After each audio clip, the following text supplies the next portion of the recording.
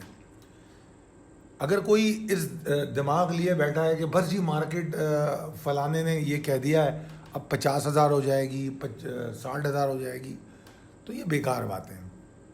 ہاں آپ کی نیٹ ورتھ بڑھ سکتی ہے اگر آپ اس والیٹیلٹی کا استعمال شروع کر دیں. مال بیچا, جیسے ابھی آپ کے سامنے جمعے کو مارکیٹ نیچے گئی, ٹھیک ہے, اگر آپ نے مال لیا لوور لاکس پہ, 2 دن کے اندر آپ کی نیٹ ایکویٹی کتنی گین ہو گئی آپ کے سامنے ہوگا. تو میں نے کہا ہے کہ اس سوچ کو برقرار رکھیے, اور دوسرے اس بات کو مت بھولیے کہ ٹرینڈ جو ہے ابھی بھی مندی کا ہے, اور امید بے شک چارٹ پہ نظر آ رہی ہے ٹرینڈ مندی کا ہے, اور 43,000 کے اوپر جا کے بلز تھوڑے کمفرٹیبل ہونا شروع کریں گے. تو ہم بیسیکلی ابھی بھی کنسسٹنسی آف بلز پہ فوکس کر رہے ہیں. بہت شکریہ, اللہ حافظ.